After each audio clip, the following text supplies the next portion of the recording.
2024 Phillies season is sort of here.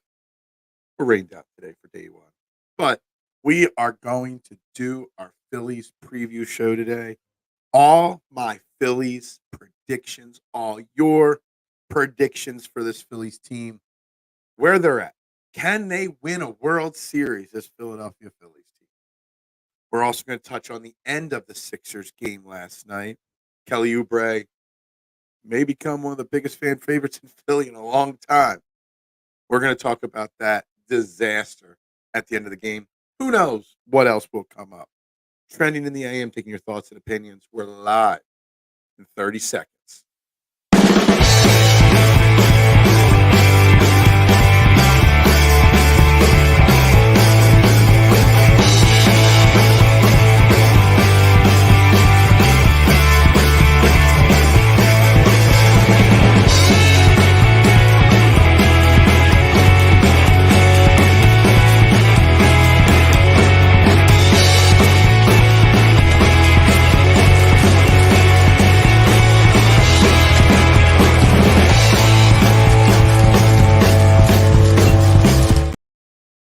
And a very good morning, everybody, and welcome to Trending in the AM right here on Philadelphia Sports Network. We are live. Facebook, YouTube, Twitter. You know the drill. All those buttons that you see on the screen. The like button, the share button, the subscribe, the retweet, the notification bell. Depending on which platform you're watching, retweet if it is on Twitter. Hit all those buttons to help grow this morning show. The original YouTube morning show every single day on YouTube here in the Philadelphia area.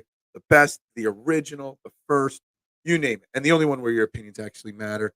I'm your host, Phil Stiefel. You can find me on all social media platforms at Beard and Knowledge. And we're going to talk Phillies today. We got a few other topics on the agenda, but we are going to talk Phillies. And we got right away coming into the comments. Morning. Likes are free. World Series champs. If you don't hit that like button, you don't think the Phillies have a chance at reaching the World Series. That's all. World Series are bust. And we're going to talk the Phillies pretty much a big portion of today's show. It's going to kill the algorithm unless the Fightin' Phils Nation comes through and starts commenting on the Phillies. The regular Core 12 is going to do everything they can in their power to dominate the chat to get us off the Phillies. But I'm going to do everything I can to keep us on par talking Phillies at least the first 45 minutes, hour of this show.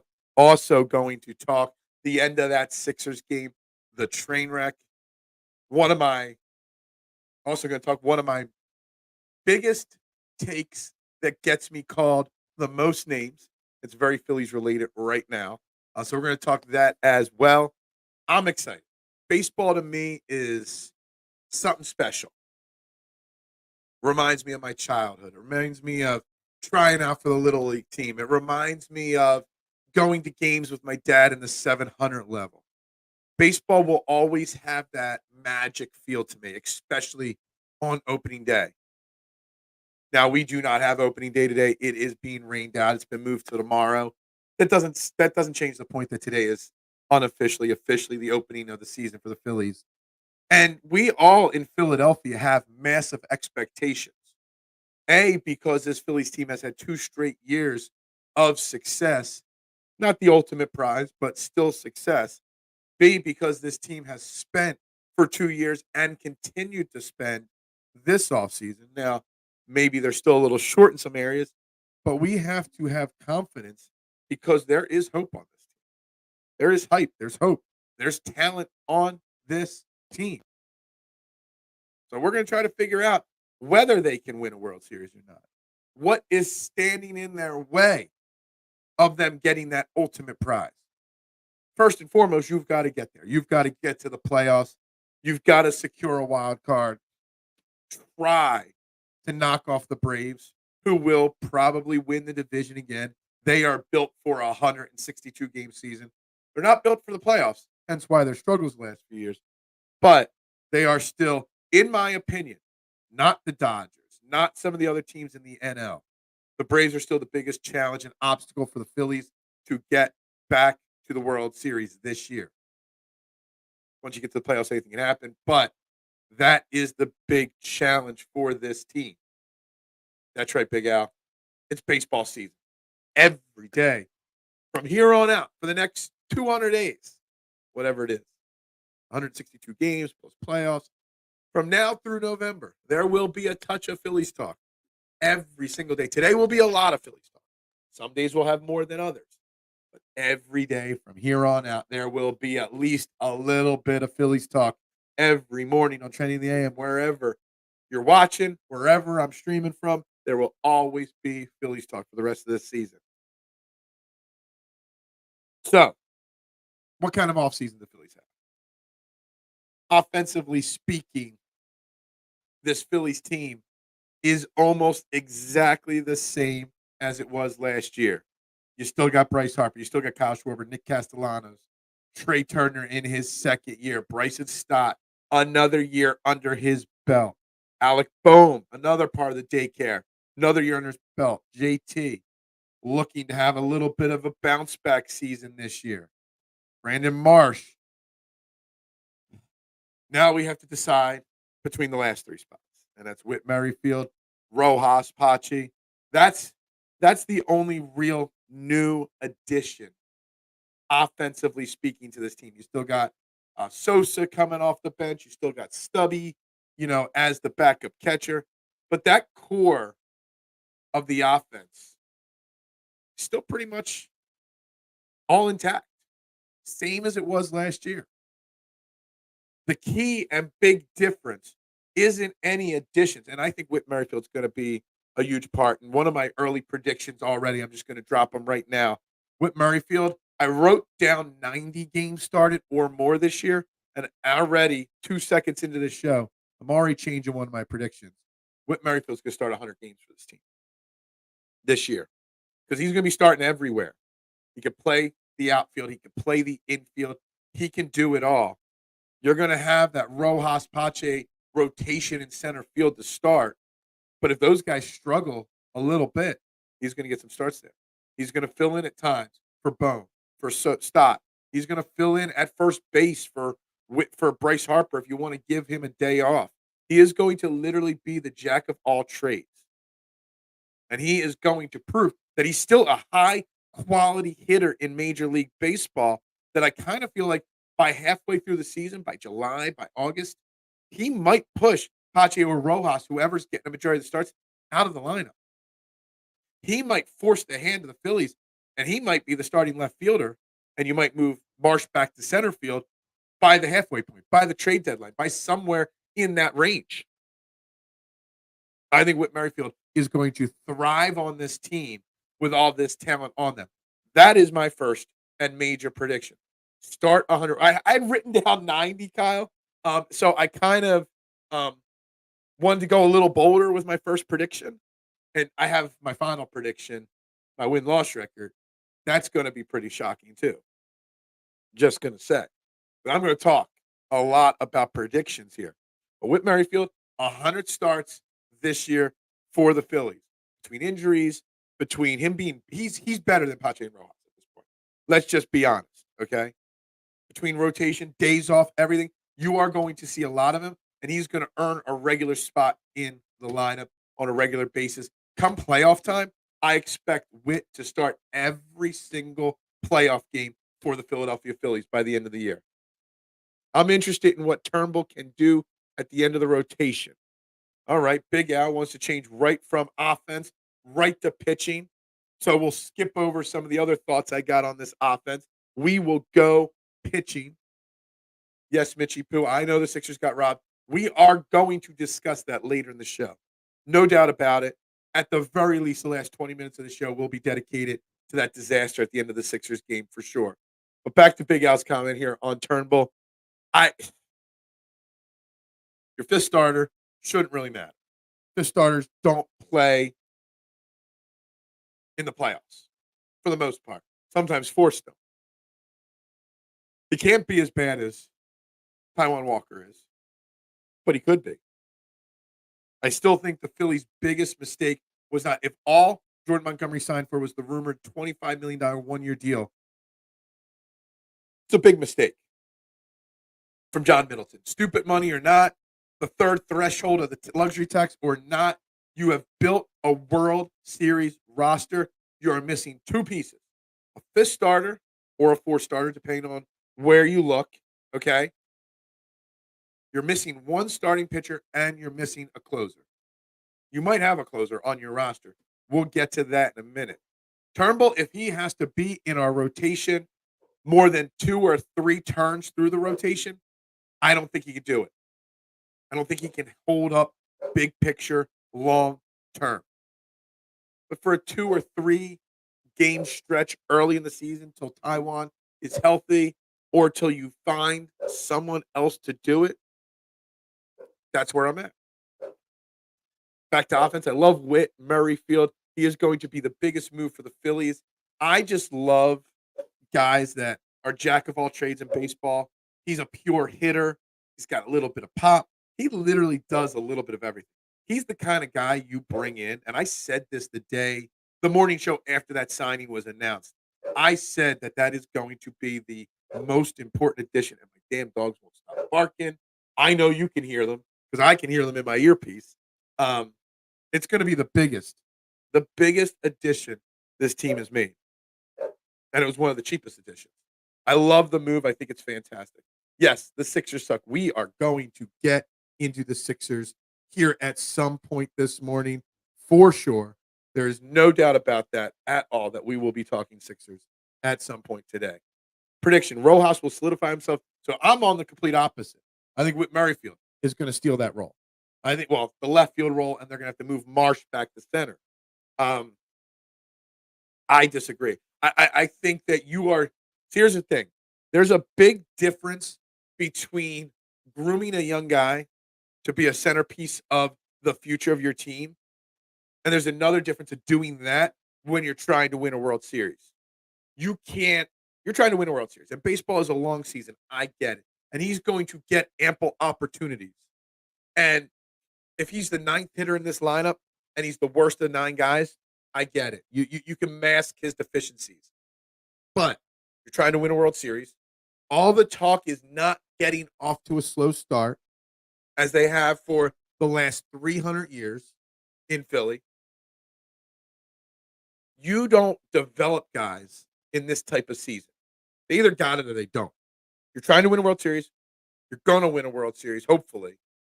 You don't have time to play around. You want to come out, get an early lead. You want to get some early wins. You don't want to be 10 and 15 in May or whatever they were. That's what happens when you're trying to develop guys. Just come out and start dominating right now, sprinkle them in, see what you can do. I personally thought Rojas should have gone to the minors and been that, everyday player in AAA to get his at-bats. But maybe I'm wrong. Maybe I'm wrong on that. What is that on my mic? This thing here? You can't see? It's my little mini Philly fanatic. I'll take him down. See? It's my little Philly fanatic right here. It's a little knick-knack decoration. And I put him there. Say hello to everybody because it's baseball season. It's normally sitting on my shelf right here. I was going to put my Chase Utley bobblehead, but I couldn't. It sits back here. You can kind of see it behind my name there. That is what is on the mic there. Is that Pat Bev making all that noise? No, that wasn't Pat Bev. That was Miss Penelope making all that noise. Okay, Miss Penelope does not like when the attention is not on her. She is a very jealous dog. There ain't no doubt about it.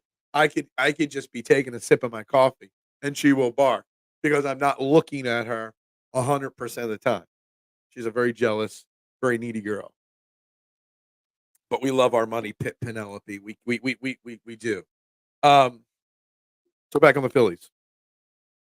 And the thing with Rojas and trying to figure out who Rojas is or isn't also is determined by what the other guys do. Schwarber, always a slow starter. But even that, there's questions about him. The leadoff, we're going to get into that. Everybody just assumes Trea Turner is going to have an MVP caliber season because he was struggling with the adjustment to Philly and the big contract last year. This standing ovation turned a corner for him. What did he end up with last year, Turner? He ended up 266, 26 homers, 76 RBIs. Everybody's expecting a massive turnaround from him. Everybody's expecting major jumps from Bryce and Stott and Alec Bohm. JT Real Muto, people are expecting are going to have a better season this year.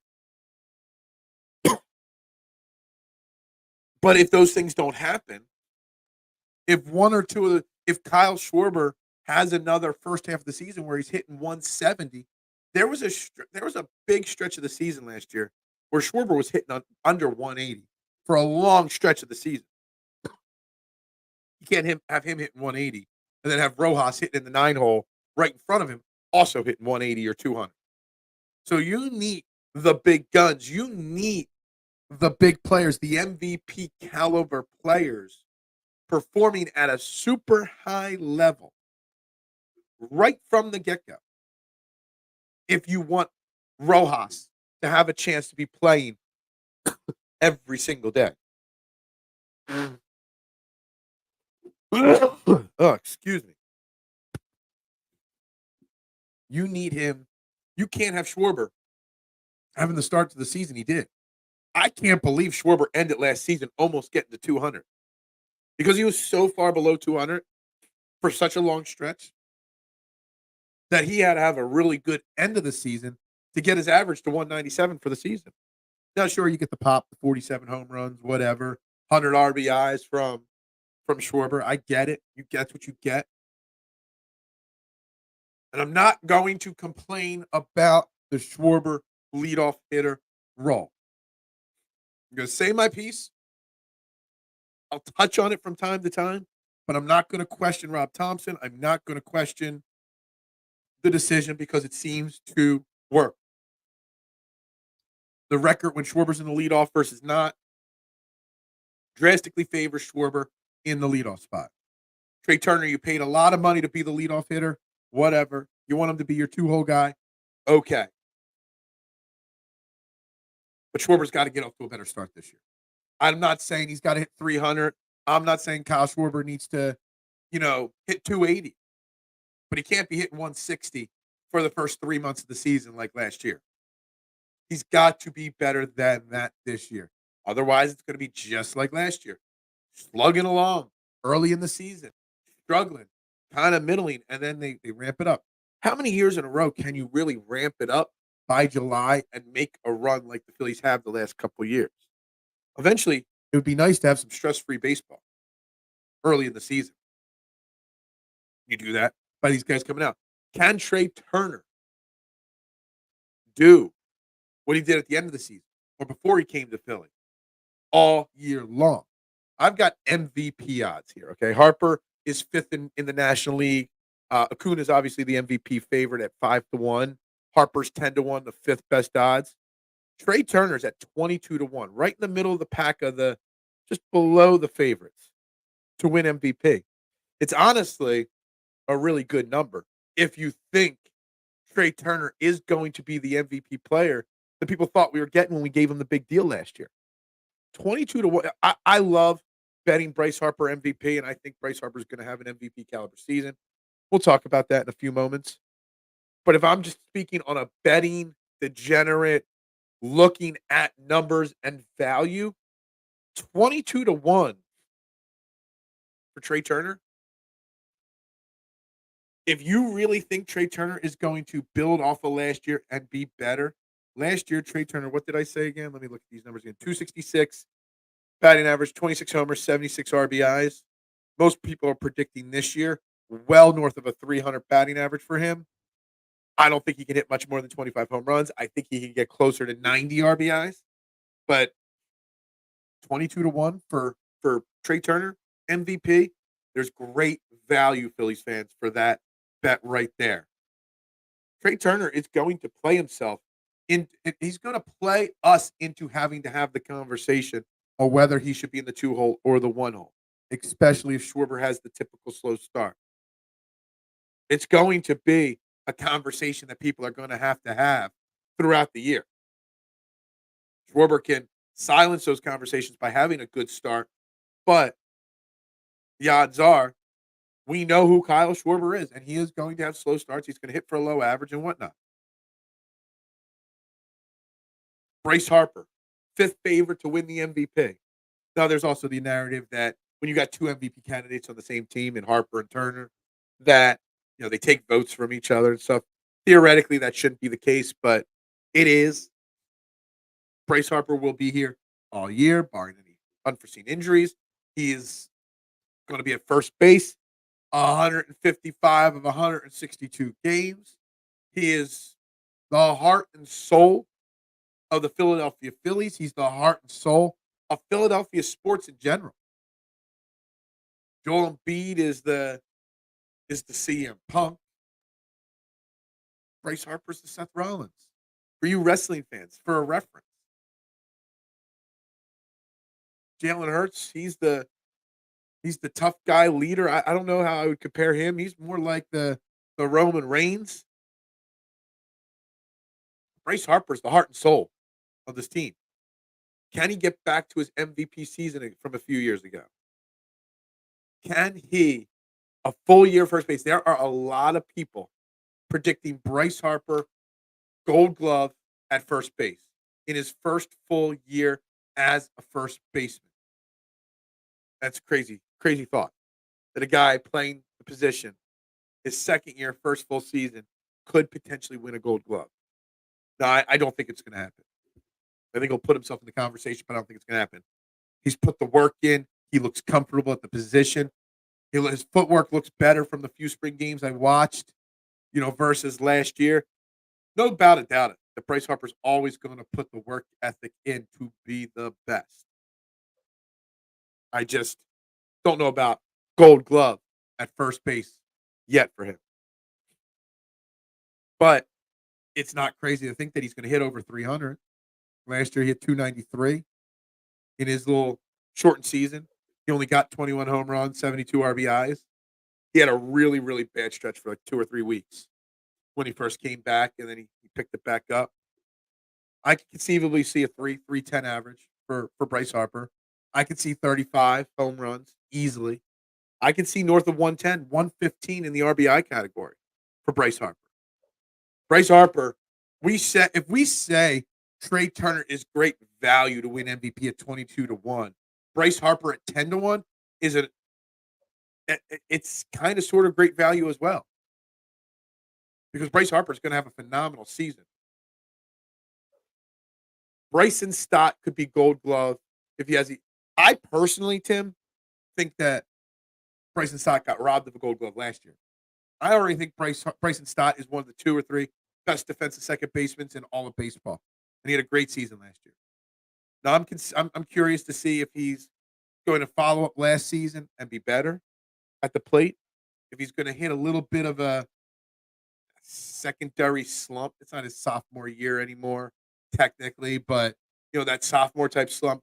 He's been ascending. Sometimes they hit a little bit of a wall, young players. We saw it with Alec Boehm a few years ago. I'm curious to see that.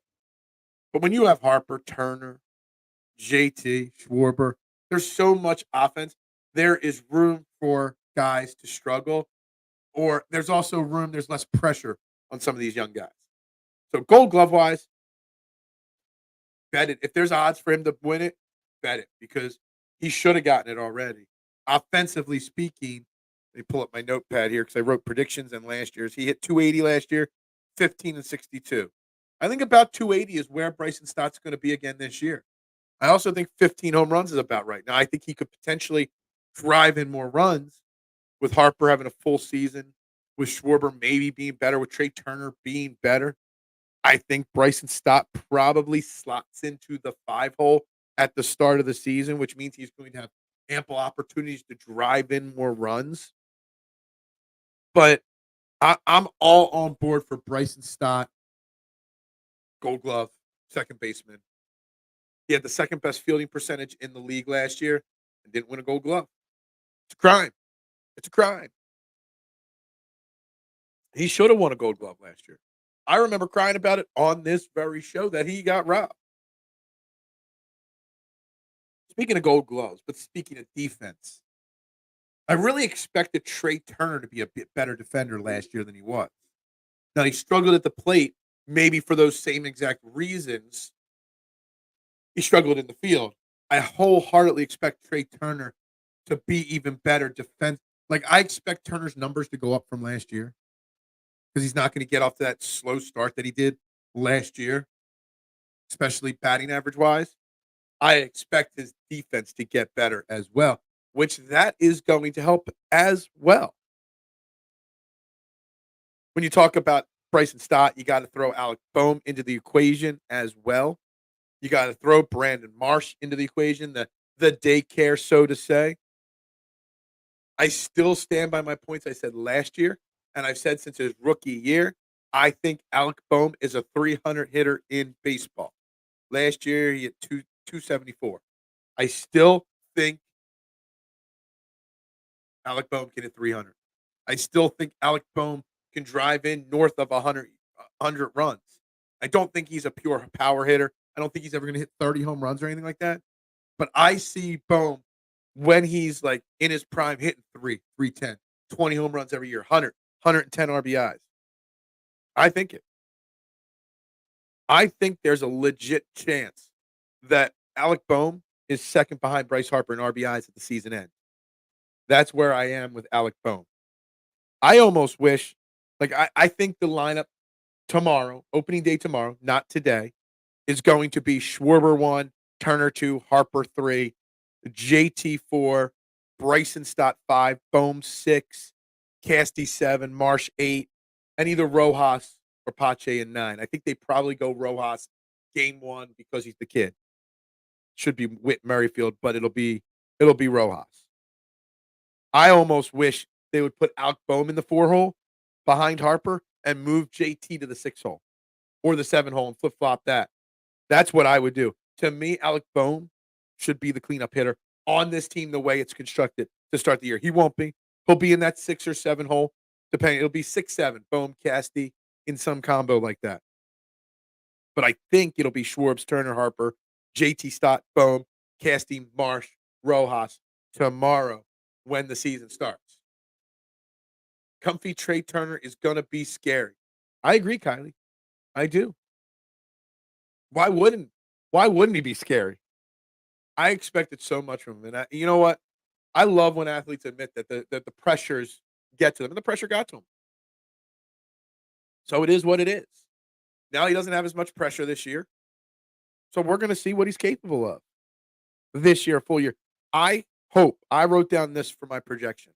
Last year he was 266, 26 homers, 76 RBIs. I didn't write down much more. I put 25 home runs and 85 RBIs.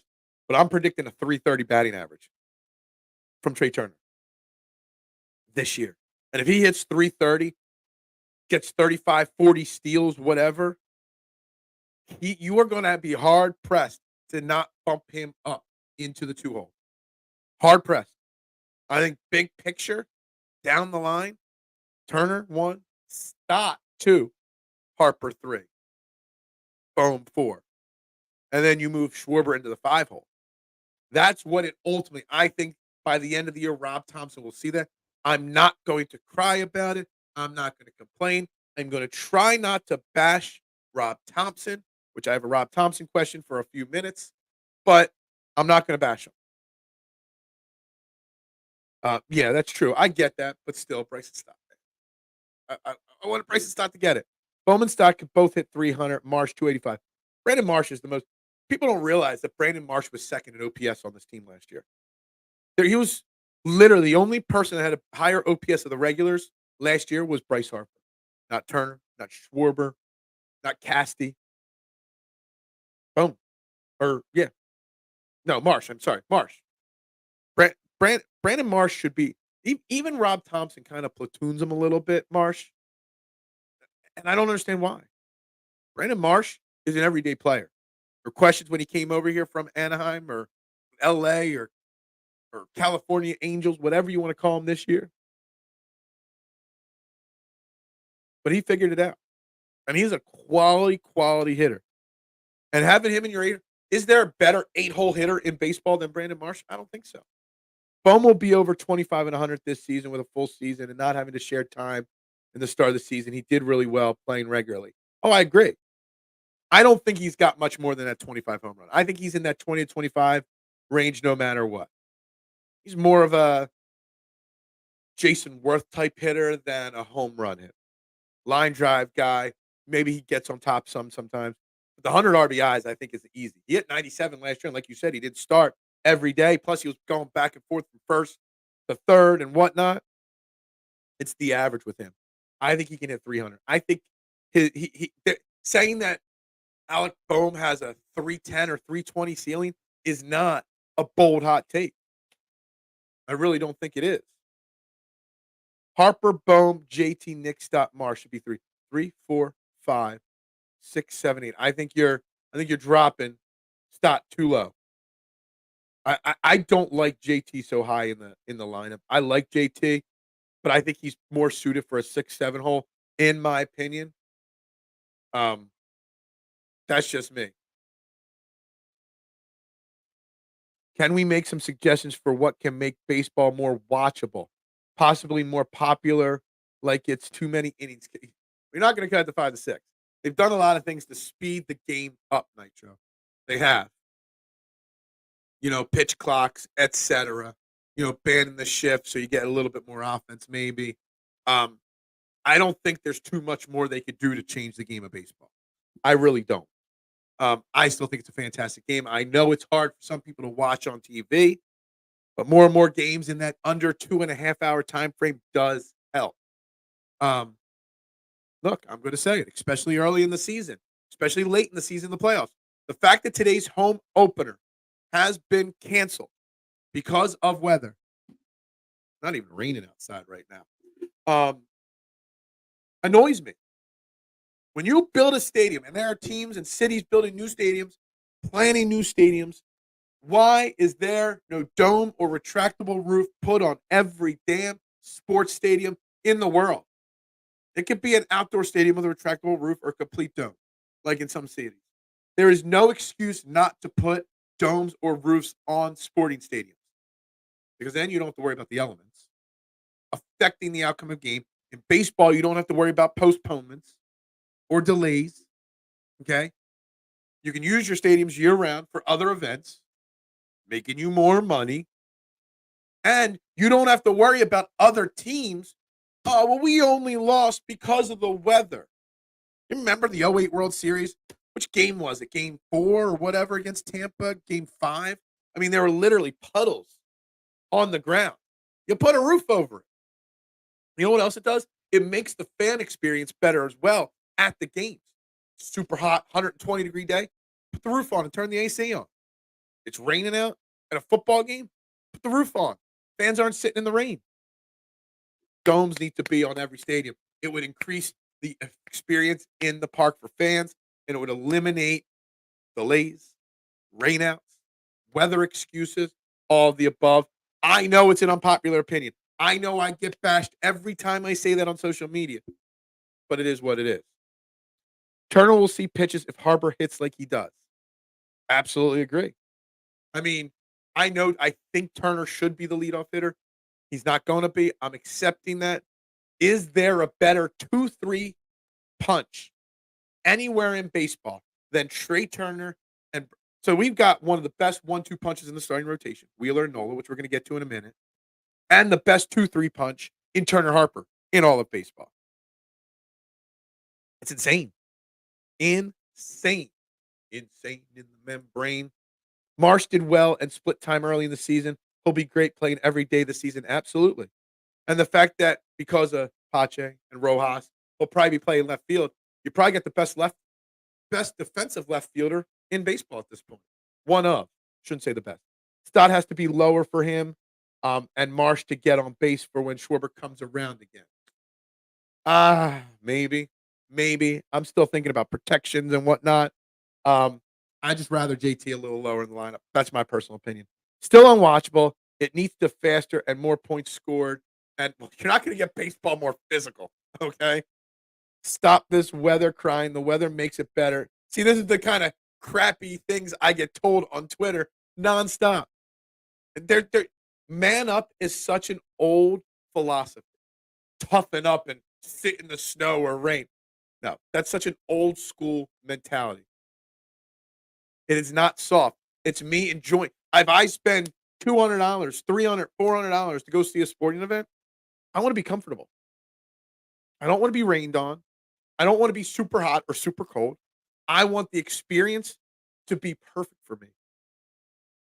And a dome does that. I don't go to sporting events if there's even an inkling of bad weather. Why? Because I don't want to. I don't want to sit in the rain, the cold. There was an Eagles game in 2019 in December against the New York Giants. We had a comeback. Carson Wentz was the game when Boston Scott and Greg Ward had big games with Carson at the end. I think it was 2019. And it was icy, rainy, and I was miserable. I stayed till overtime when they won, but, I was miserable at that game. Giants used the excuse that the weather caused them to lose the game. You eliminated that. My experience sucked. Put a roof on for those kind of games. Other games, sure, keep the roof off. But when it's freezing rain out, close that roof. Done. It's that easy. It's not soft. It's not man up. This theory, this answer from you makes you soft. That you can't understand that it would make a better experience for everybody by enclosing these stadiums. Males in the stop. Stop. This is such an antiquated, old school, terrible philosophy to have in life. It is. It's a terrible philosophy. It's a terrible way to live life feeling this way. It's okay to have an opinion. And my opinion is that the big picture is better with a roof on a stadium or a retractable roof. Just saying, what is up? We are doing baseball today. All baseball talk. I know up in Buffalo, you guys don't get baseball much. I think you guys got a minor league team up that way. But anyway, back to the Phillies. Back to the offense. Back to thoughts on this offense. Nick Castellanos. Year one in Philly, he struggled mightily. Admittedly so, just like Turner did last year. Last year, Nick Castellanos was a much better baseball player, big picture. Nick Castellanos did not maintain that all year long. Nick Castellanos didn't get it back come playoff. What are realistic expectations for Nick Castellanos? Last year, he had 272, but I think he was much higher than that till the end of the year. Hit 29 home runs, drove in over 100 RBIs, 106. What's realistic for him? That's right, the Buffalo Bisons. I do remember that name. I do remember that. Is 272 realistic again for him? Is a similar stat line a solid expectation for Nick Castellanos? A little bit less, a little bit more. I don't know. All I know from Nick Castellanos is I need consistency. I don't want him to have 3 to 4 weeks of him hitting 400 and then 4 weeks of him hitting 180. I just want, give me 265, Nick Castellanos. 25 homers, 100 RBIs, whatever stat line you want to put. Give me consistent. Give me 2 for 5, 1 for 4, 2 for 5 all the time. Nick Castellanos got his big contract because he was a doubles hitter. He only had one really big home run season before he came to Philly. It was a doubles machine. Get Nick Castellanos back to driving the ball into the gaps. Get him to have more doubles than home runs by a massive number. Get him to 275, 110 RBIs. And if he hits 45, 50 doubles, I don't care about the home run number. All I want to see is consistency. I don't want to get Nick Castellanos into those slumps that he goes into for stretches where he's swinging at that low and away slider that is not even close to the plate and he strikes out on. That is what I need to see Casty not do consistently. We'll see how that works out. All right, let's get to some pitching talk here. All right, because we're 40 minutes in. I do want to save 20 minutes at the end for Sixers talk. And I got some more predictions to get through here, pitching. And I want to talk Rob Thompson a little bit here in a moment. But pitching will always be a question with this team. They have invested heavily in Zack Wheeler for the next 4 years or so. Aaron Nola got his big extension. Our 1-2 punch, one of the best in baseball. And I wholeheartedly expect massive, positive regression from Aaron Nola. What was he last year? 4.6 something? 4.46 ERA from Aaron Nola. I think a lot of that had to do with him not getting his contract to start the season. I really do. It distracted him, whatever. I would not be shocked if Aaron Nola is in the 3.25, 3.4 range of ERA. And he's going to have to be. Because after Wheeler and Nola, I've got massive concerns about this Phillies rotation. We're going to get into it. But I expect Aaron Nola to be an all-star level pitcher. I expect Aaron Nola to be in the conversation for Cy Young. I've got those odds written down here. Wheeler is the second favorite to win the Cy Young at 8-1. Nola is 18th at 20-1. Actually, really good value there again. 20-1 for a guy that's almost won the Cy Young before. I think he finished third in his best season. I wholeheartedly expect a 14-15, something like that wins, 8 losses, 3.25 ERA, something like that from Aaron Nola. I do. And I actually think, even though it's only, what did I say? 8-1, I think if anybody's going to win an MVP or a Cy Young on this team, it's going to be Zack Wheeler. He's been close. I think Zack Wheeler is going to win the Cy Young. I don't think he's going to get to 20 wins, but I think he's going to have a sub-3 ERA, saying somewhere between 2.8, 2.9 for Zack Wheeler. I think Zack Wheeler is going to be the best pitcher in baseball this season. Arguably, he had a down year last year. I think he was a little tired from the World Series run the year before. Battled a few things. Still had a 3.61 ERA last year. And he wasn't very good. But those things are assumed. It's as Big Al asked earlier about Turnbull. You got Turnbull. You got Chris Sanchez. Taijuan Walker maybe at some point. And Ranger Suarez. Ranger Suarez is our third best pitcher on this team. He only pitched in 125 innings last year because of injuries. Inconsistency. Taijuan Walker, inconsistent. Turnbull. He's not a World Series caliber team starting pitcher. Sanchez is a nice 5th or 6th starter. A 6th starter is a thing.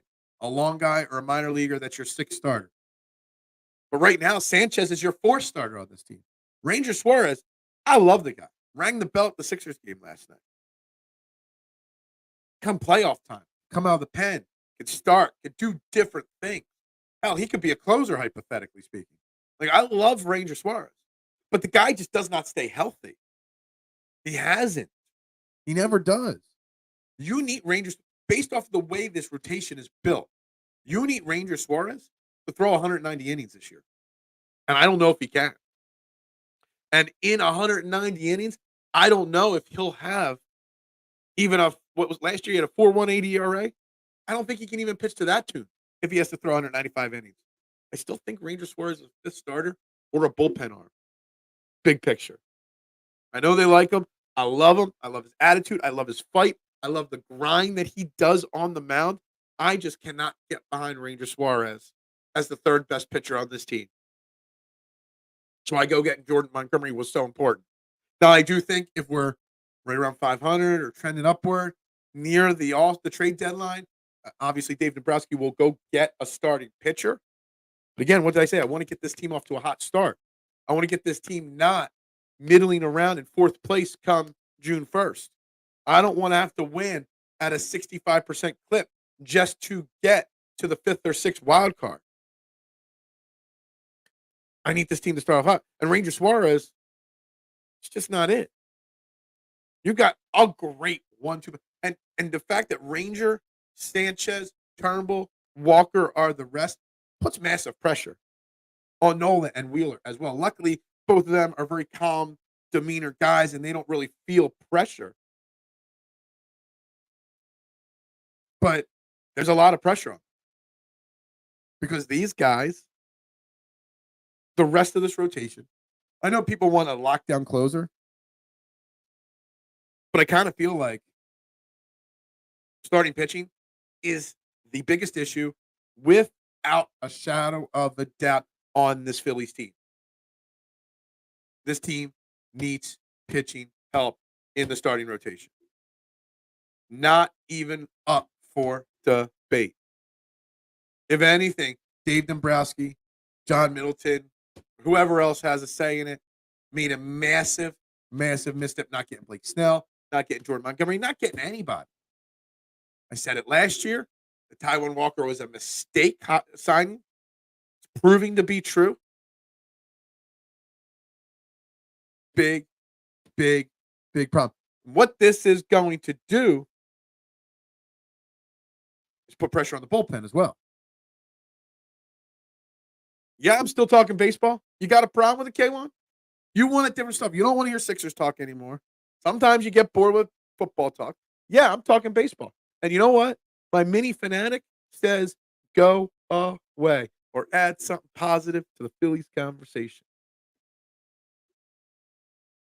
That's what he said. See, he said it right into the mic right there. He said, we're talking baseball. So, yeah, how about that? We're going to talk Sixers in about 20 minutes here, okay? We are. I got to address the end of the Sixers game last night. We are going to get to that in a little bit.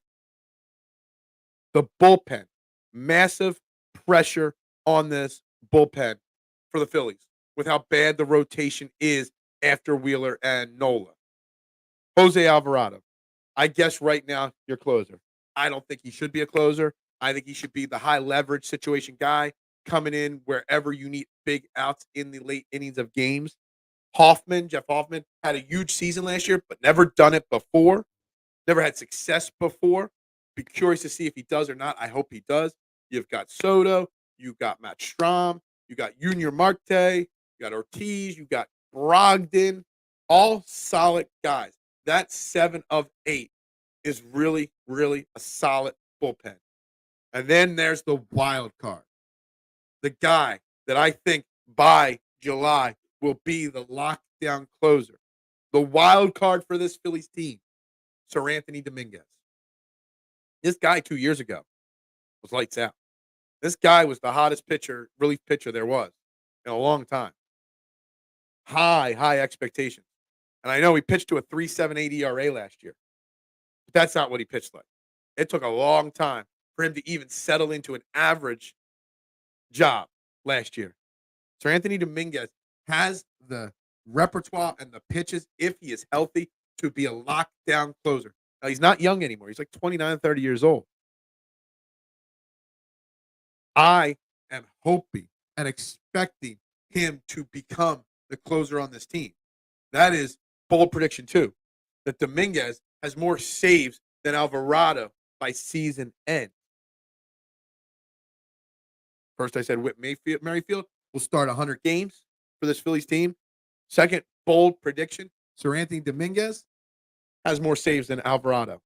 And I think if that is the way it plays out, that Dominguez gets the official closing role designation, and Alvarado does what he's supposed to do.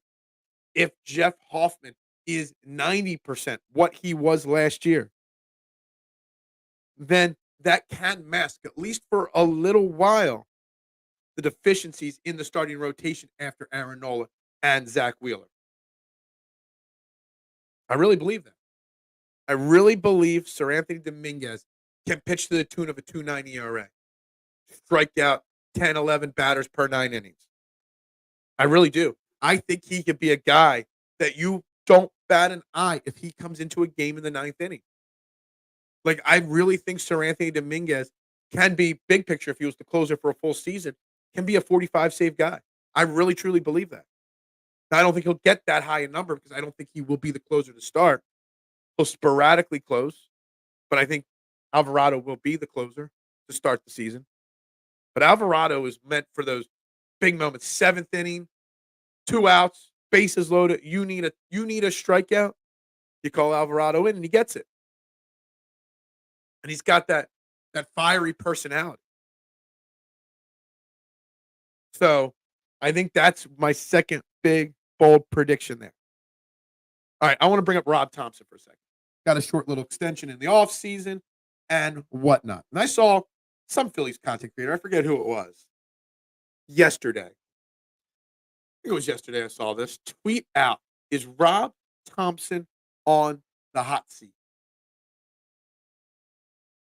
Is he on the hot seat? And I don't think he's on the hot seat. And I'm not the biggest Rob Thompson supporter. Everybody that's watched this show for the last couple years knows I've been calling for Rob. I said that he shouldn't even have lost the interim title after taking us to the World Series. I know, stupid bad take, but it is what it is. Is Rob Thompson on the hot seat? There's a lot of money spent on this roster. They went to the World Series. They got back to the playoffs last year. What puts him on the hot seat? Obviously, missing the playoffs, I think he'd be done. Does he have to get back to the World Series to keep his job for the following year? Is he on any form of a short leash? Now, I don't think there's a short leash, and I forget who put that out there. And my answer is no, he's not on a short-term hot leash or short-term leash. He's not on the short-term hot seat.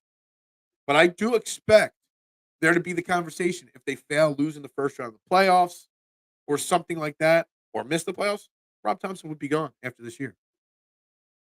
I really do. But I don't think that this team is too talented for that. There's no way that this team is going to be bad enough to miss the playoffs completely. They're not going to win the division. I got these odds written down here. Braves are minus 240 to win the division. The Phillies are second favorite at plus 310 to win the division.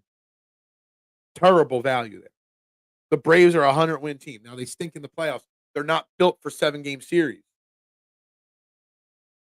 They're built for the regular season long haul. So I wholeheartedly expect the Phillies to finish second in the division again. I don't see a path. I see people out there projecting 97, 102. I saw somebody predict 105 wins for this Phillies team. Get those fook out of here. There is no way. No way. Nothing we've seen from this team over the last couple of years, this incarnation of the team, leads me to believe that this team will win much. They're over/under for the Phillies at 89.5 right now. These odds I'm giving you are on DraftKings. Over is minus 105, under is minus 115. The odds say they're going to finish under 89.5 wins. Now, if you want to bet the over and predict 90 wins, 91 wins, all right. I disagree, but okay. And I think they nailed DraftKings at the 89.5. Over/under. See, here we are. This is why people saying we were talking about the Eagles win-loss over/under total earlier in the week. We don't have the complete picture. We have the complete picture of this Phillies team. Tomorrow is going to be first pitch. Should be today, but it's tomorrow. I know I can firmly make a prediction that I have my prediction. And it will be under the 89.5 wins. It does not mean I don't think this team is good. I think this team is going to win a lot of games. I also think they're going to lose a lot of games because of their pitching, because this is the same inconsistent offense it has been for the last 2 years. There are going to be massive dry spells on this offense. There are going to be stretches where your 3, 4, 5 pitcher lose 3 games in a row that get beat up. Now, I still think this Phillies team can get to the World Series. So, where I don't like the plus 310 division odds, the plus 750 to win the pennant, to be the National League representative of the World Series, I love those odds. They're the third favorite to come out of the division, or the league, to win the pennant behind the Braves and the Dodgers. I didn't write down which order they were. But I think 750 is great odds. If you want to place a bet, and you can place 14-1 for them to win the World Series, 6 favorite to win the World Series, or 750 for them to get to the World Series, I think the plus 750 is great value. I don't think there's value in betting the over/under on the 89.5 because I think 89 or 90 is going to be where this team finishes. Other odds, like I still like Harper 10-1, MVP Turner 22-1, great value. Just in case you're wondering, Schwarber is 100-1, Bohm and JT are 120-1, and Stott's 160-1 to win MVP. They're the only guys that made the board even on DraftKings. Casty didn't make the board. Nobody else further down made the board. 6 of the 9 regulars made the board, basically. Other odds: Wheeler 8-1 to win Cy Young. Strider's the favorite. Nola 20-1. I love that odd. Kyle Schwarber's third favorite to lead the league in home runs at 750 plus 750. Kind of like those odds too. I think that's a very doable number right there. So the rankings. Oh, so the Dodgers are number one to win the pennant. Braves two, because I did write down. This is the rankings, the top 6 teams based off of odds to win the World Series. Dodgers 1, Braves 2. Then you got 3 American League teams in the Astros, Orioles, Yankees. Then 6, the Phillies. That is the rankings on DraftKings odds to win the World Series. The title of this show is Can the Phillies win the World Series? First, I think they got a better chance of winning the World Series than the Sixers have of advancing one round in the playoffs. 2, they're going to win a World Series more likely than the Sixers are going to advance in the playoffs. The Phillies winning a World Series, is there a better chance of that than the Eagles getting back to the Super Bowl? Maybe. I wholeheartedly expect this Phillies team to be back playing for a World Series come October, November. I really do. 14-1, I don't like that number. I'll let the Phillies fall behind. I love talking about live betting in golf. Houston Open started about 30 minutes ago. I'm going to let the Phillies do what the Phillies do and fall to 10-15, something like that. Watch that 14-1 become 20-1, 25-1. Then I'm going to pounce on it. Because I do think this Phillies team can win. I feel in November, we could be marching down Broad Street with a World Series trophy. I really do. And what's crazy is that I'm predicting under 90 wins. I think this is an 89-73 ball club for the Philadelphia Phillies this year. I think this team has too many pitching holes in the rotation. Now, I don't expect the holes to last all year.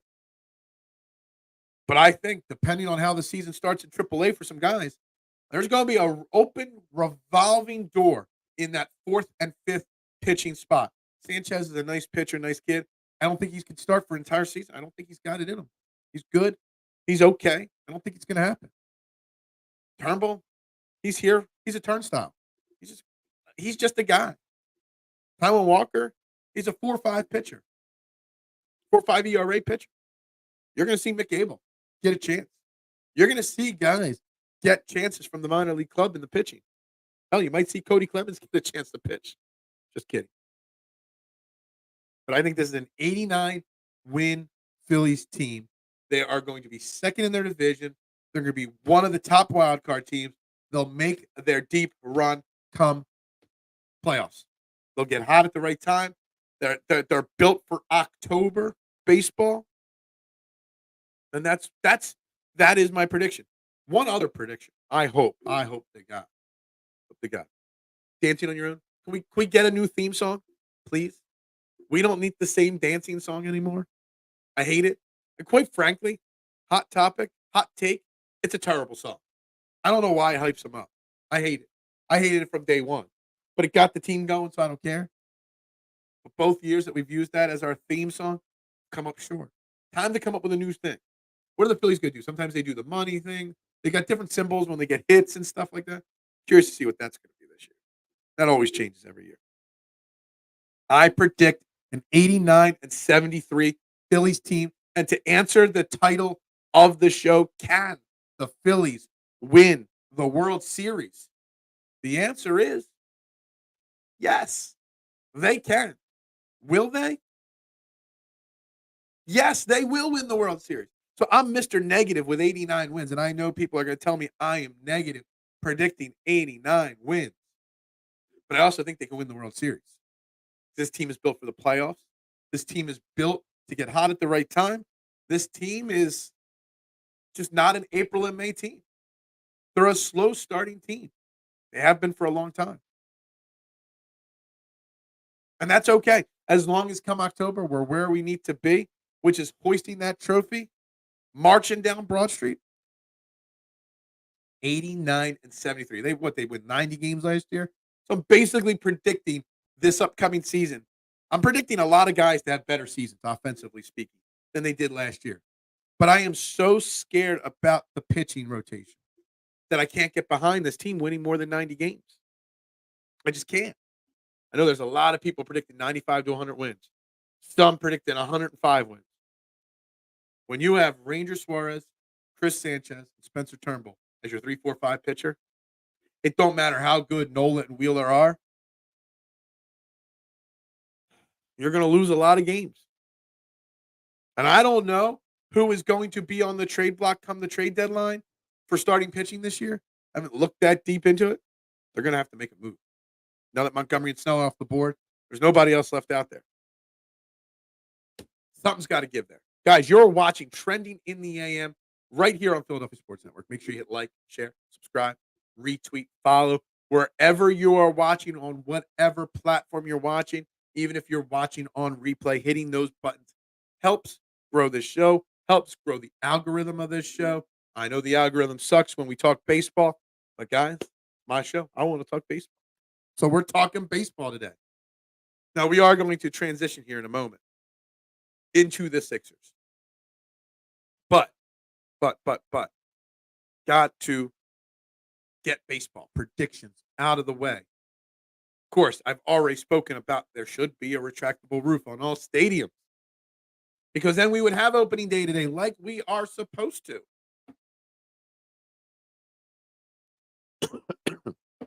Oh, that went down the wrong pipe.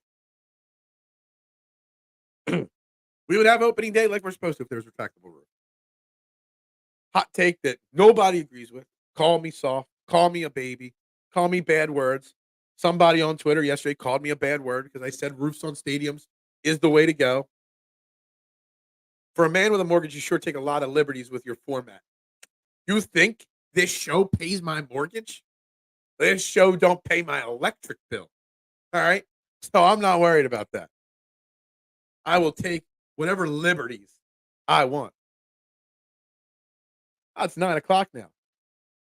I'll be curious to see. There's a new competitor on the YouTube morning show thing. And I want to give, first and foremost, I want to give a shout out to my man, JPP, El Parcero, the best union guy out there. He is now the producer / co-host of the new morning show on PHL Sports, PHYL or LY Sports, Philly Sports, that other new network that's dumping millions of dollars into signing all these famous names. They're just going to fold eventually or become the same as Jacob and WIP eventually. They went out and they got the cuz. His suspension or his time away is gone. He is back on the airwaves. That's fine. They're not going directly head-to-head with me because they're going 9 to 11. I'm 8 to 9:30. But this 9 o'clock section of my show will be directly competing with the cuz. So we're going to need you guys to boost this format even more, boost the algorithm even more. Because what the cuz does, look, the cuz is a legend. Used to love the guy. And everybody's going to tune in to hear what the cuz has to say. I would want to tune in to hear what JPP has to say. Parcero's my man. Couldn't have happened to a better person to get that huge opportunity right there.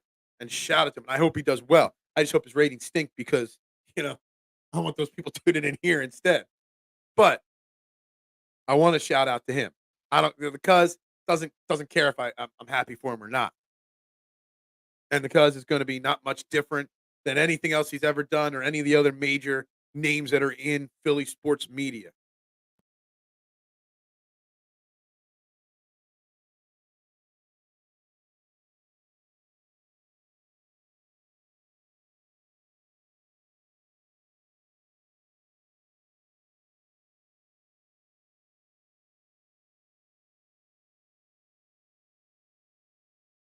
Oh, there we are.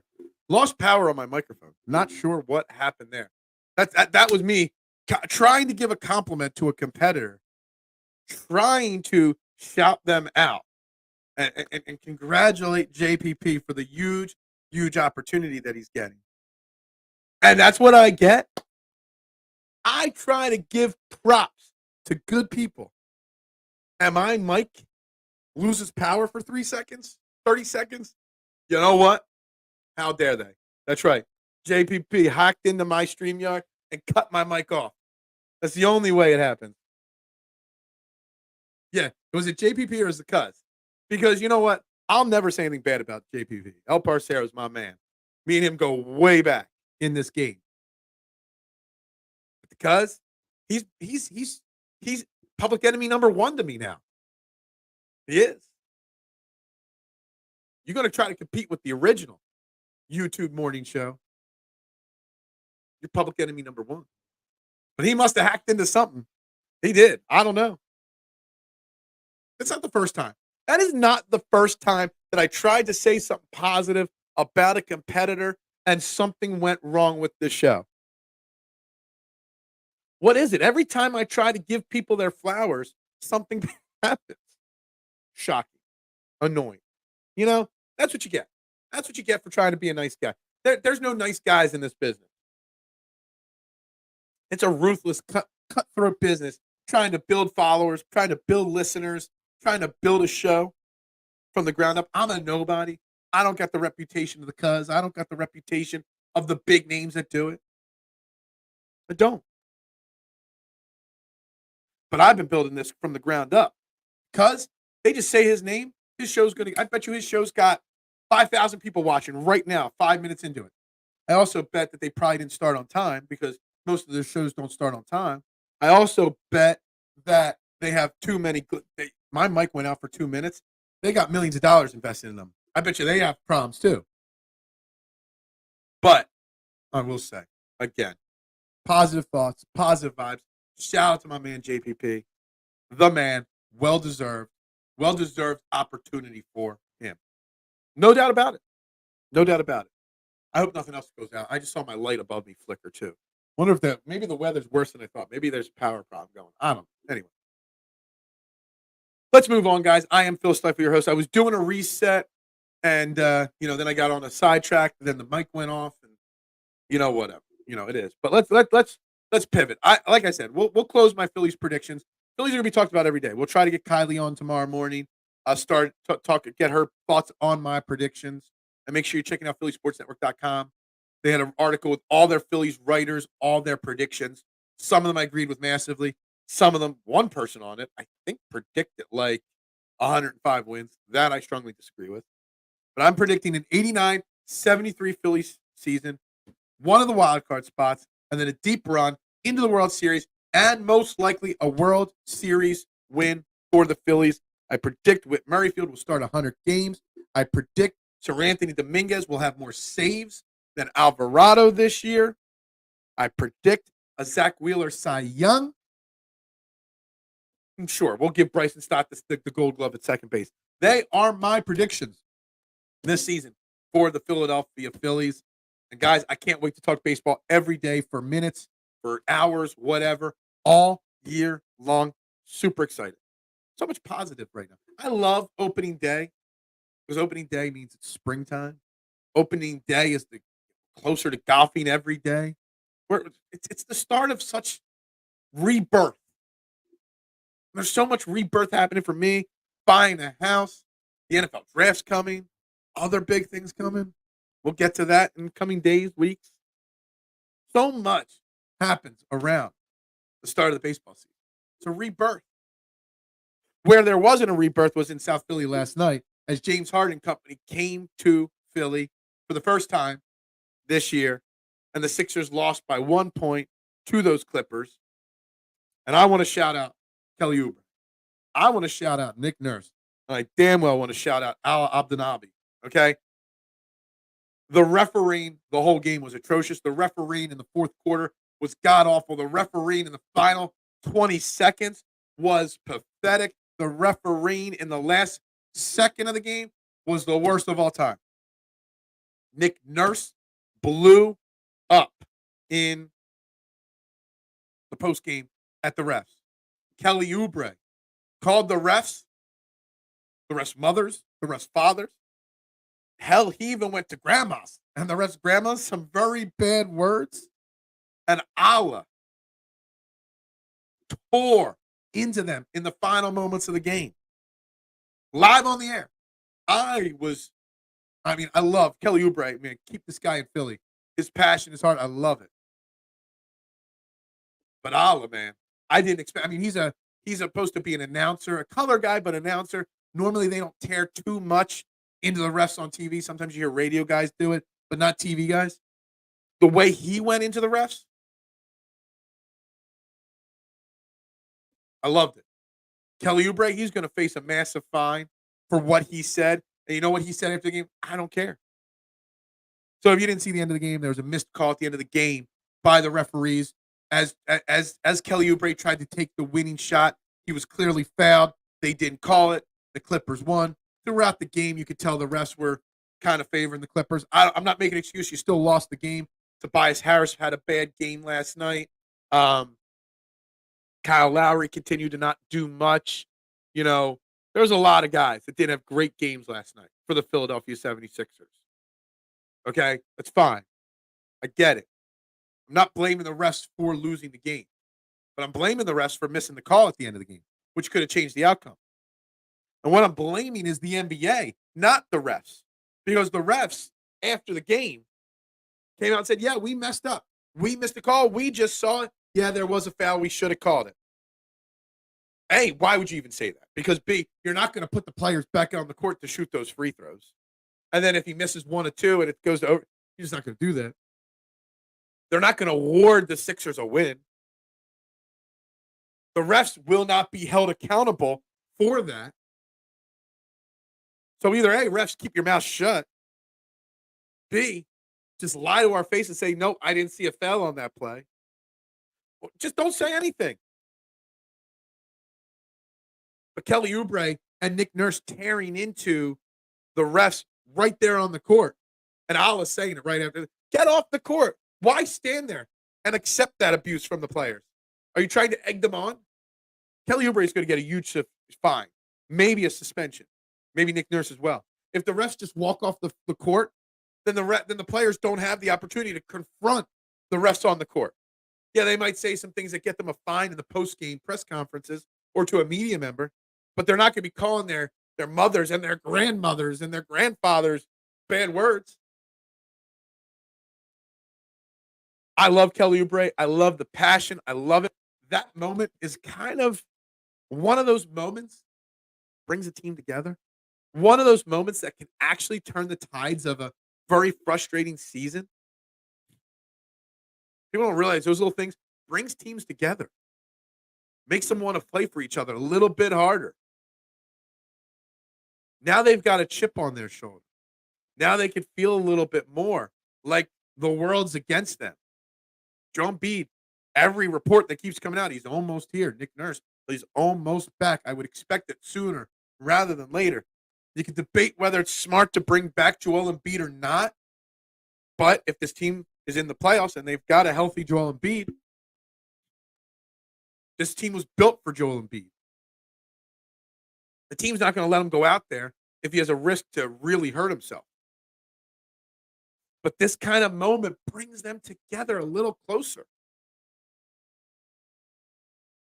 Makes everybody on that plane on road trips a little closer. It makes them listen to Nick Nurse a little bit more. Phil tapped into his inner Chaucer. We got poetry, folks. I saw that up there a few minutes ago, and I just didn't get to it.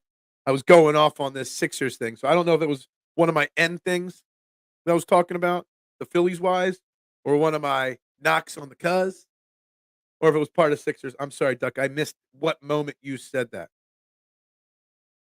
But this Sixers moment last night could be a critical pivot turning point, maybe in a positive way for this team. I know I'm grasping at straws for this Sixers team. I'm hoping that there's a run in the playoffs. I doubt there is, but that moment is what brings teams together. I guarantee after the game, everybody was on Oubre. You speaking our mind, everything we all wanted to say it, you said it. There's a collection basket going around the locker room right now. Let's help pay Kelly Oubre's fine. Let's help coach Nick Nurse's fine. Not that they need help financially, but you know what I mean. It was one of those moments. Then you had also last night the James Harden thing. He got booed. And you know what? Whatever. It wasn't as big of a boo as Ben Simmons, but it was still booing. My thing with James Harden was more after the game and his words. And I quote, I don't know why they were booing. I expected it. but I don't know why they would. I did my thing here. I asked for money. They didn't want to pay me. So basically, he took the opportunity to take more digs at Daryl Morey, and not the fans per se, but he did kind of take a dig at the fans in the sense where he was hoping that they would cheer him to send a message to Daryl Morey and know the fans were not going to cheer him because he didn't go about leaving the right way. If he would have just opted out of his contract and signed as a free agent somewhere, nobody would have hated him. He would have opted out. Someone else offered a bigger deal than the Sixers. That's good. Whatever. But the way he left, he's going to get booed. But him saying, I don't know why they booed me. I did my thing. We didn't get the job done, but, basically deflecting. James Harden last night in his comments continued to dig at Daryl Morey, and maybe rightfully so, whatever. And when asked if him and Daryl Morey would ever, and before the question could be finished about have a relationship again, friends or business-wise, he's like, no. Didn't even let a reporter finish the question. It was just no. As soon as Daryl Morey's name was mentioned. And I forget where I was going with that one. But the James Harden situation, he hoped the fans would cheer him and help tack on. But he's deflecting blame. That's where I was going. As he did all of last year, especially in the playoffs. It wasn't my fault. It was this person's fault. Took no blame for the failures of the Sixers last year. None whatsoever. Absolutely. 100%. James Harden's biggest kryptonite is accountability. And come playoff time, accountability is important. Really is. And that's why he fails come playoff time every time. I've always been a Kawhi Leonard fan. I kind of am a Paul George fan. But man, I hope the Clippers crash and burn in the playoffs just to shut James Harden up. He's already slipped off. Like, he was playing great basketball earlier this year. He's playing good basketball now. Dude, there was a play in last night's game, Marshawn. I don't know if you saw it. I forget what point of the game. It was in the middle, guts of the game. That Tyrese Maxey had the ball. James Harden was on him. And Tyrese Maxey just, boom, took right off and passed him. And James Harden didn't even, he's like, by the time James Harden turned around, Maxey was already laying it up. It made me feel so happy. There are good things that came out of James Harden's tenure here. I mean, you can definitely point your finger at some of Tyrese Maxey's exponentially massive growth to James Harden and his leader and his help, in teaching him things. You know what I mean? So James Harden did do good. We might not have Mad Max Money Maxey if it wasn't for James Harden. Maybe not. But I'm so glad that James Harden's gone. First 5 games of the Harden experience was truly magical in the league. The first 5. Then he had how many? Exactly. That sums it up right there. But you know what? James Harden blaming, not liking the booing, still having, digs that, just shows his immaturity. I haven't watched the full 60 games since JoJo got hurt. It ain't been the same since JoJo scored 70. God, that feels like, dude. Honestly, Marshawn, saying that James Harden scored or Joel Embiid scored 70. I won't lie, Marshawn. That feels like it was 4 years ago. Feels like I kind of totally forgot that there was a game where Joel Embiid scored 70 points. Like, I kind of feel like Joel Embiid hasn't even played this year because it's been so long. It's only been like a month. A little bit more than a month, maybe. Don't worry, Joel will be back soon. Now, they're not going to put a date on it, but all intents and purposes point to him being back soon. Will it be too little, too late? I don't know. Will they get out of the play-in round and into that 6th seat? I doubt it. Where are they in the standings? I got the box score up. Let me pull up the standings. I think they're in the 8th seat still after last night's loss. Yeah, they're in the 8th seat. So, though, a half a game behind the 7th seed Heat and a game and a half behind the Pacers for the 6th seed. There's, trying to do some math, 73, 9 games left in this season. I don't know. I don't know if the Sixers, let's see their schedule, the remaining schedule this season here. Cleveland, Friday, Donovan Mitchell coming back. Toronto, Oklahoma City, Miami, Memphis. They got the Memphis, San Antonio, Detroit stretch. There's 3 wins there, maybe 2 or 3 wins there. Um, Brooklyn to close the season could be a win. So there's 5 wins left in the season. So hypothetically speaking, the Sixers team, if average, is going to go 5-4, 4-5 the rest of the year.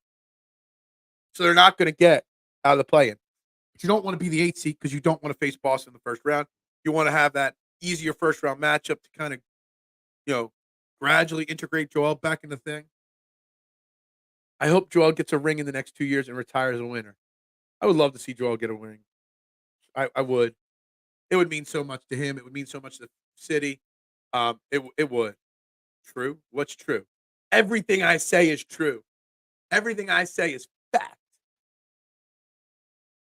1.5 games is insurmountable for these Sixers. You're not wrong. But you add Joel Embiid back into the equation, instantly, the momentum changes a little bit. It flips a little bit. Just saying. But last night's game, I don't know how to solve what the refs did at the end of the game.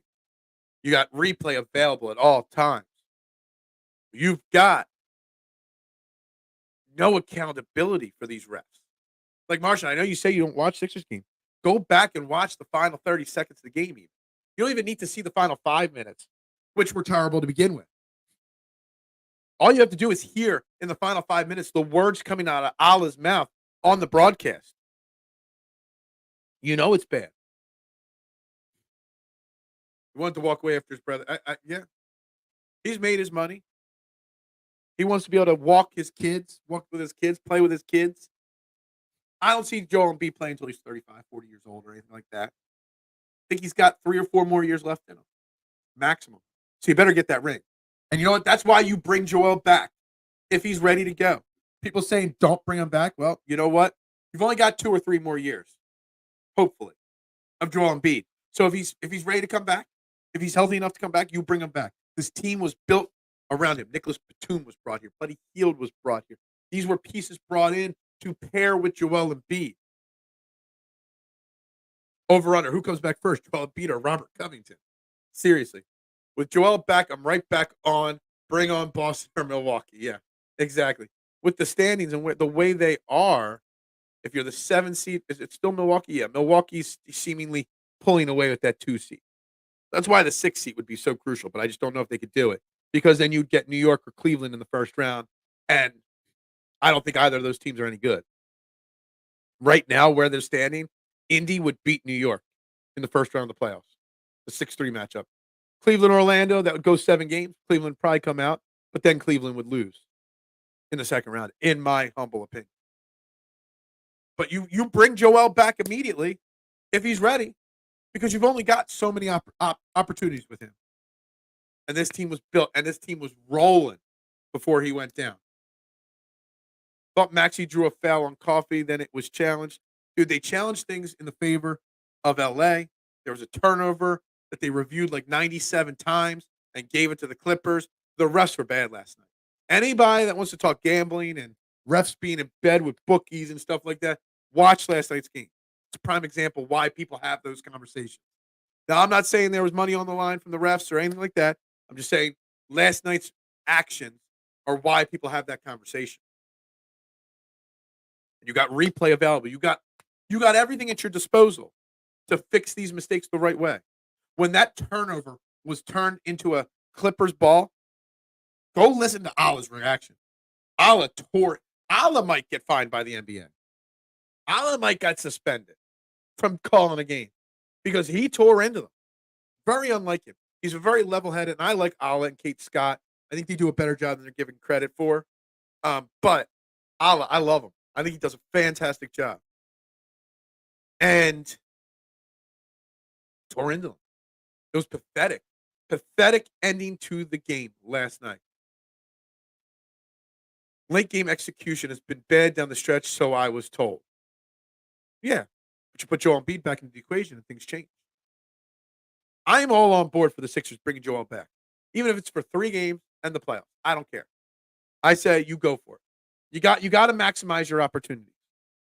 But something has to be done with the referee. Like more accountability has to be there for these referees. These referees, when Kelly Oubre gets suspended for a game and fined $50,000 for his comments, and Nick Nurse gets $25,000 in a game, well, the ref should be fined and suspended for what they did, for missing the call, for admitting they missed it after the game, for staying on the court long enough to give the players a chance to get their suspension. Yet you've got guys like Draymond Green out there clotheslining people. He got suspended. The refs gave Draymond Green literally 3 minutes last night of yelling in their faces before they ejected him. So much wrong with referee. Like we can call out the refereeing in football. We can call out the umpiring in baseball. But out of all sports, the worst officiating is in the NBA. And in my opinion, it is more biased, the refereeing in the NBA, than any other sport there is. I don't know a lot about soccer and some other sports, but in my opinion, out of the four majors, there's more biases in refereeing in the NBA than the others. And it's pathetic. Yeah, I'm on board with getting my heart broken again, too. Absolutely. The day Joel Embiid comes back, thumbnail, Joel Embiid's picture on this very show. We'll kick it off with Joel Embiid talk. Guarantee it. No doubt about it. And I'll be talking about what this lineup and what the rotation will look like now that Joel's back. Now, we're 3 minutes left in today's show, so we can't get into that. But I'll be right on board. No doubt about it. All right, guys. Got to start the wrap-up process here of another great show. Phillies predictions. Can the Phillies win the World Series? Yes, they can, and I think they will. I got an 89 and 73 prediction. Zack Wheeler, Cy Young. I think this Phillies team, at a minimum, will reach the World Series again this year. The Sixers, the referee, terrible last night. James Harden, cry me a damn river. You don't know why you're getting booed. All of that we covered today. What is up, Thieves? Thank you very much for popping in at the end there, my man. Appreciate you. Make sure you guys check him out. He does some great work over at EOP. The amount of knowledge this guy's got on college kids, bar none. Fantastic. Guys, time to get to work. Time to wrap this up. What will be on tomorrow's agenda? We'll probably slide back into a little Eagles talk. We will. Whatever breaking news happens, we're going to try to figure out what time Kylie will be on tomorrow for her 15 minutes of Phillies Fridays. We'll give a prediction on game one, Strider, Wheeler. We'll go over lineup one more time for the Phillies. So it'll be like we did an hour and 10 minutes of Phillies and 20 minutes of Sixers. It'll be 20, 25 Phillies and an hour and change of everything else. So back to normal conversation. So the algorithm can get back to normal, you know. Hate to kill you guys. The Core 12 disappointed me massively today because I wanted to talk baseball. K1, you don't like it? Go tune into the Cuz. All right? Go do that. I'm sure he's talking baseball too. Guys, it's baseball season. Love it or hate it. That's where we're at. Can't talk football every day. Well, you could actually. Anyway, we're going to wrap it up, guys. Trending the AM right here on Philadelphia Sports Network. I am Phil Stiefel. Like, share, subscribe, retweet, follow. Do your best. Do your worst. I ain't watching that pig. He is a fanoo.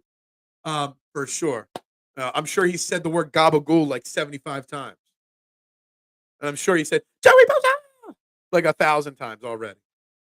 But the last time I bashed him, K1, if you weren't in the show about the hour and 5 minute mark, I tried to bash him for 2 seconds and my mic and my soundboard went dead and lost power for 30 seconds.